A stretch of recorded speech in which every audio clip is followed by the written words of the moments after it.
Hello everyone, আসসালামু আলাইকুম and welcome back to my another video.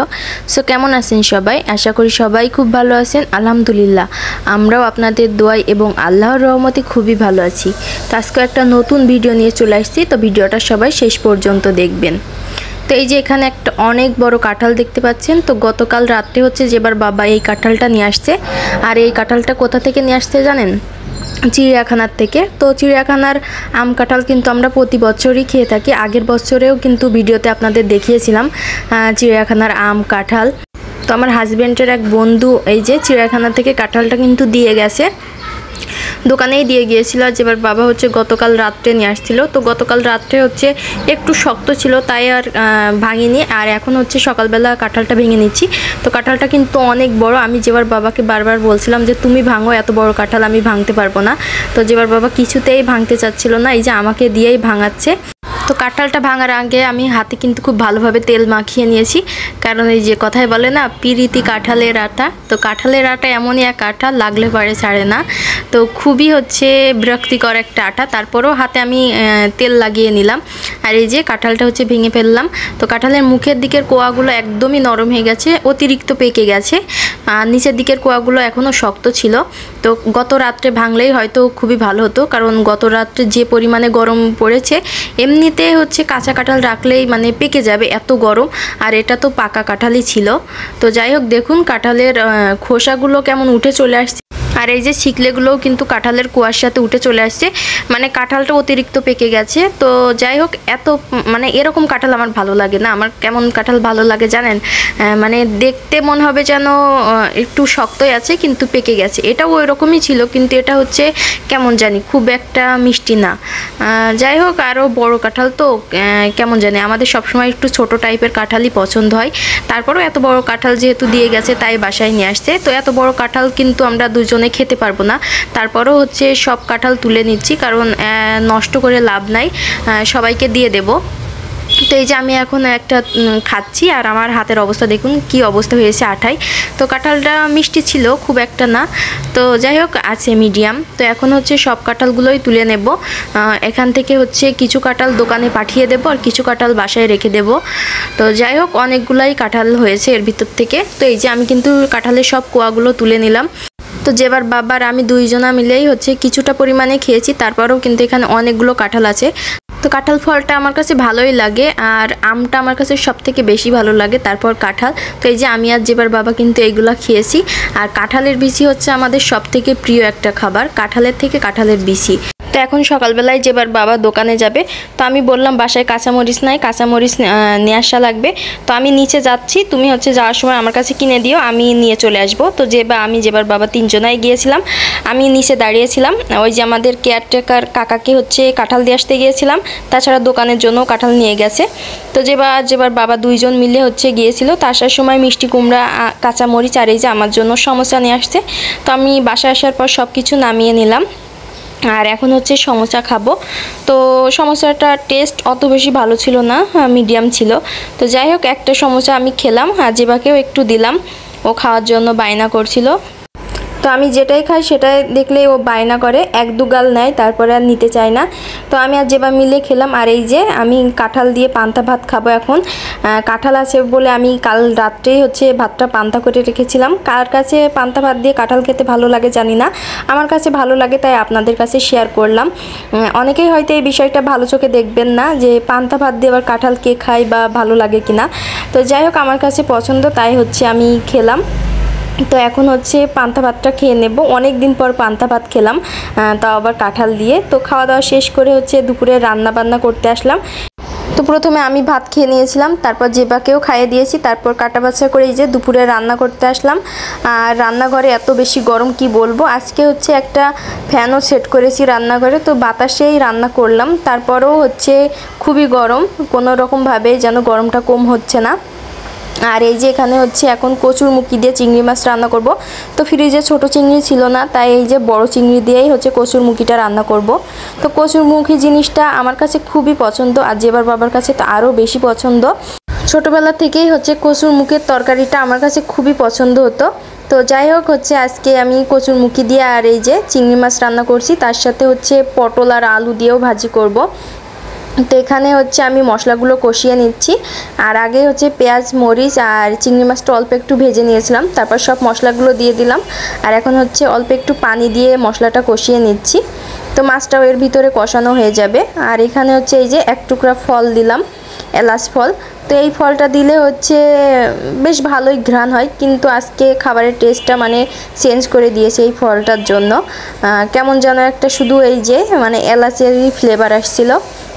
তো আমি ভাবলাম যে চিংড়ি মাছ যেহেতু দিচ্ছি তাহলে এক টুকরো এলাচ দিয়ে দিই। যখন আমি চিংড়ি মাছ দিয়ে রান্না করি তখন কিন্তু আমি কখনো দিই না, কিন্তু আজকে কি মন হলো দিলাম, কিন্তু দেওয়ার পর তেমন একটা টেস্ট ভালো লাগেনি। আজকে তরকারিটা মানে কেমন যেন একটা হয়ে গেছে। তো যাই হোক, এই যে আমি কিন্তু কষানোর জন্য পানি দিয়েছিলাম, পানিটা ফুটে গেছে। তো এখন একটু হালকাই নাড়াচাড়া করে দিচ্ছি। তো তরকারিটা হতে থাকুক আর আপনাদের সাথেও একটু কথা বলে নিই।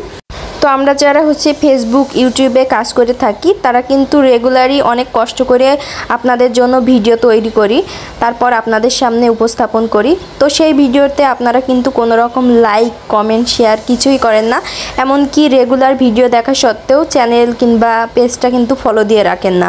তো আপনাদের কাছে রিকোয়েস্ট থাকবে যে ভালো লাগলে অবশ্যই ভিডিওতে একটা লাইক করবেন আর চ্যানেলটা সাবস্ক্রাইব করে পাশে থাকবেন। আর সেই সাথে ফেসবুকে যারা ভিডিও দেখবেন তারাও হচ্ছে পেজটা ফলো দিয়ে রাখবেন। আমি অনেকেরই দেখি যে রেগুলার কিন্তু আমার ভিডিও দেখে, আবার হচ্ছে লাইক কমেন্ট করে, কিন্তু তাদের কিন্তু ফলো দেওয়া নেই। তো যারা আমার ভিডিও রেগুলার দেখেন তারা অবশ্যই হচ্ছে আমার পেজটা অবশ্যই ফলো দিয়ে রাখবেন। সাথে সাথে আমার ইউটিউব চ্যানেল জেবাস মম ব্লগ, চাইলে চ্যানেলটা থেকে ঘুরে আসতে পারেন। যদি আপনাদের কাছে ভালো লেগে থাকে তাহলে অবশ্যই আমার চ্যানেলটাও সাবস্ক্রাইব করে পাশে যে বেল বাটন আসছে বেল বাটনটা প্রেস করে রাখবেন, তাহলে কিন্তু নতুন ভিডিও ছাড়া মাত্রই আপনার কাছে নোটিফিকেশন চলে যাবে আর সবার আগে আপনি ভিডিওটা দেখে নিতে পারবেন। আর ফেসবুক বা ইউটিউব জগতে আমি একেবারেই নতুন, এর আগে আমার কোনো রকম অভিজ্ঞতাই ছিল না। তারপরও ভিডিও ছাড়তে ছাড়তে যখন দেখলাম আপনাদের অনেক ভালোবাসা পাচ্ছি, অনেকেই কিন্তু লাইক কমেন্ট করেন, ভালো ভালো কথাবার্তা বলেন, তো সেইগুলো যখন পড়ি বা দেখি অনেক কিন্তু ভালো লাগে, নিজের ভিতরে হচ্ছে কাজ করার একটা উৎসাহ পাই। আর আপনারা যদি এরকমভাবে আমার পাশে থাকেন তাহলে আমি কিন্তু সামনে অনেক দূর পর্যন্ত এগিয়ে যেতে পারবো। আর সেজন্য কিন্তু আমার চ্যানেলটা আর আমার পেজটা অবশ্যই ফলো দিয়ে রাখতে হবে। তো যাই হোক, আপনাদের কাছে এই রিকোয়েস্টটা করা থাকলো, আপনারা যারা ভিডিও দেখবেন তারাই কিন্তু আমার ভিডিওতে লাইক করবেন, পারলে শেয়ারও করবেন, কারণ শেয়ার করলে কিন্তু অন্যরাও দেখতে পাবে।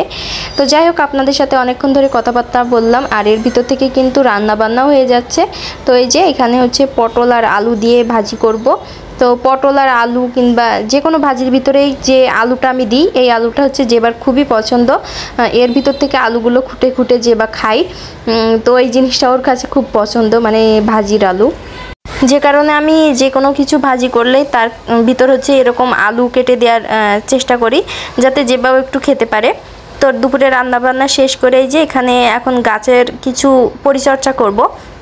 তো যারা হচ্ছে গাছ লাগান তারা ডিমের খোসা না ফেলে এরকমভাবে গাছের গোড়ায় দিলে কিন্তু সারের কাজ করে। তো অনেকেই হয়তো দেন, আবার অনেকেই হয়তো জানেন না। তো এই যে আমি এখানে ডিমের খোসাগুলো রেখে দিয়েছিলাম, তো 1-2 দিন রাখার পর এইগুলো খুবই মানে শুকিয়ে গেছে। এখন আমি একটা হামানদিস্তা নিয়ে নিয়েছি আর এখন এটার ভিতরে আমি ডিমের খোসাগুলো গুঁড়ো করে নেব, তারপর গাছের গোড়ায় দিয়ে দেব।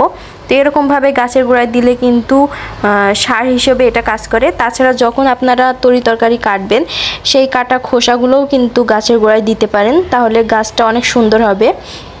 তো আমি আমার একটা গাছে দিয়েছিলাম রেগুলার এরকমভাবে, তো গাছটায় অনেক সুন্দর ফুল দিচ্ছে। ওই যে আমার হলুদ যে ফুলটা ফুটে সব সময়, ওই গাছটাই। তো এখন হচ্ছে আমি বাদবাকি ওই গাছগুলোতেও হচ্ছে এরকমভাবে ডিমের খোসা, তারপর তরি তরকারি যে খোসাগুলো থাকে এগুলো দিয়ে দেব। তো এই যে আমি ডিমের খোসাগুলো এখানে আধা ভাঙ্গা করে নিয়েছি। আপনারা যদি দিতে চান তো আপনারা মিহি করেও দিতে পারেন, এরকম আধা ভাঙ্গা করেও দিতে পারেন। তো আমি এরকম আধা ভাঙ্গা করেই দিলাম। তো অনেক দিন হচ্ছে আমি গাছের খুব একটা পরিচর্যা করতে পারি না, আর গাছের পরিচর্যা করলেও গোলাপ গাছ যেন কিছুতেই বাঁচতে চাই না। আমার বারান্দাতে আমি যখন থেকে গাছ লাগানো শুরু করেছি তখন থেকে এই পর্যন্ত আমি কত যে গোলাপ গাছ কিনেছি, অজস্র গোলাপ গাছ কিনেছি, কিন্তু কোনো গোলাপ গাছই আমি এখনো পর্যন্ত টিকাতে পারিনি। সব গোলাপ গাছই মরে গেছে, মানে ফুল দেয়, তারপরে আবার আমি যখন বাড়িতে চলে যাই আসার পরে দেখি যে গাছগুলো ড্যামেজ হয়ে গেছে, মরে যাচ্ছে। তো এবারের গাছগুলোর ভিতরেও কিন্তু একটা মরে গেছে। শুধু গোলাপ গাছগুলো এরকম হয়, অন্য গাছগুলো কিন্তু ভালোই থাকে। জানি না গোলাপ গাছের কি সমস্যা হয়। তো এই যে এখানে 2টা গোলাপ গাছ ছিল, তো পাশের গোলাপ গাছটা কিন্তু মরে গেছে, আর এইটা যাই হোক এখনও একটু ভালো আছে। তো এই গোলাপ গাছের গোড়াটায় আমি একটু বেশি পরিমাণে দিলাম। তাছাড়া এই যে মরিচ গাছের গোড়ায়ও দিয়ে দিলাম। শুধু ডিমের খোসা না, ডিমের খোসা, তারপর তরিতরকারি কাটার খোসা, তারপর হচ্ছে চায়ের পাতি, এগুলো যদি না ফেলে এরকম গাছের গোড়ায় দেওয়া যায় তাহলে কিন্তু সারের কাজ করে। আর এই যে এই গোলাপ গাছটা মরে গেছে। তো আমার সব গোলাপ গাছই কেন জানি মরে যায়, একটু বেঁচে থাকে না। ফুল দেয় খুব সুন্দর, তারপরে আবার কেন জানি মরে যায়। তো এবার থেকে চিন্তা করেছি আর গোলাপ গাছ কিনবো না, অন্য গাছ কিনবো, কিন্তু গোলাপ গাছ কিনবো না। তো এই যে দুপুরবেলা এখন খাবার খাবো, যেবার বাবা আসছে, আর জেবা হচ্ছে এর ভিতর থেকে ঘুমিয়ে পড়েছে। তো ঘুমানোর পর আমি বাসার আরও কিছু কাজ করে নিয়েছি, আর এখন হচ্ছে আমরা 2 জন মিলে দুপুরের খাবারটা খাবো। তো জেবা যেহেতু ঘুমিয়েছে তাই আজকে দুপুরবেলা জেবাকে বাদ দিয়ে আমরা 2 জন মিলে খেলাম। আর এই যে খাওয়ার পর বারান্দায় আসলাম। আজকে সারাটা দিন হচ্ছে মেঘলা আকাশ, কোনো রকম বৃষ্টিও হচ্ছে না, আবার রোদের দেখাও নাই, কিন্তু গরম কম না, গরম কিন্তু অতিরিক্ত। রোদ নাই, তারপরও গরম অতিরিক্ত। তো যাই হোক, আজকের ভিডিওটা এই পর্যন্তই ছিল। ভিডিওটা কেমন লাগলো অবশ্যই কমেন্ট করে জানাবেন, ভালো লাগলে লাইক শেয়ার করবেন। আর যারা এখনও আমার পেজটা ফলো দেননি তারা অবশ্যই আমার পেজটা ফলো দেবেন, আর ভিডিও দেখা মাত্র একটা লাইক করবেন। আর যারা হচ্ছে ভিডিওটা আমার ইউটিউব চ্যানেল থেকে দেখছেন তারাও সেম কাজ করবেন, ভিডিওটা দেখা মাত্র একটা লাইক করবেন। আর ভিডিওটা কেমন লাগলো সেটা কমেন্ট করে জানাবেন। সবাই ভালো থাকবেন, আল্লাহ হাফেজ।